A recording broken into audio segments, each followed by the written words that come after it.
Hi mga karag-karag! Welcome back to my vlog. Sa magandang hapon sa inyong lahat mula dito sa Lasak City. At ito na nga mga latest na mga pasabog, nakakaloka, nakakasukang mga revelasyon ngayon na pinag-uusapan ng mga active na mga chismosa at mga chismosa sa social media sa katatapos lang ng Miss Grand International 2024 na kung saan may nag-aapoy na revelasyon ang National Director ng Team Myanmar, mga karag-karag, na kung saan naloka ako sa kanyang pasabog na nakakahiya yung naging eksena nila. Dahil may bilihang sanang nagaganap sa corona sa Miss Grand International 2024, but sad to say, nasa tamang landas yung pinuntahan ni Nawat, mga karag-karag. Parang tapos na ako dito sa sa left, tapos na ako dito sa right, straight na naman yung naging trip ni Uncle. At yung nga trip to Taj Mahal at trip to Boracay si Uncle, mga karag-karag.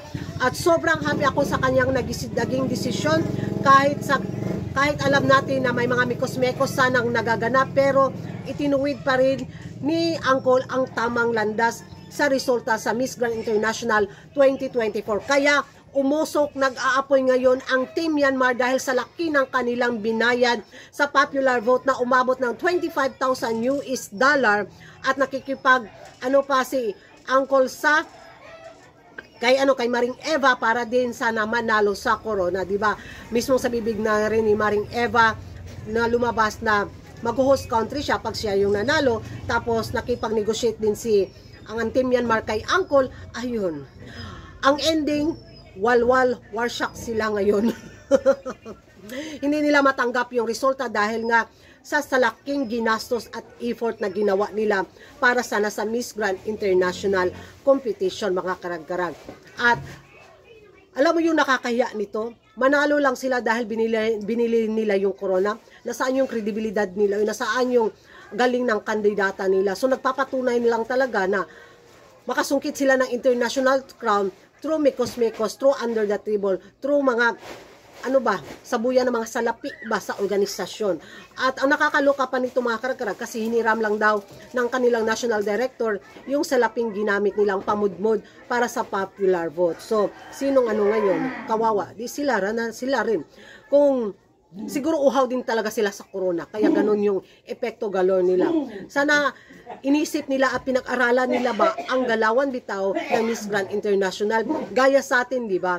Noong mga nakaraang mga dekada, ganun din tayo, sugod tayo ng sugod, boto talaga tayo ng boto, pero na namalaya natin yung laro ng Miss Grand International. Kaya kalma tayo, relax is the key na ang nangyayari.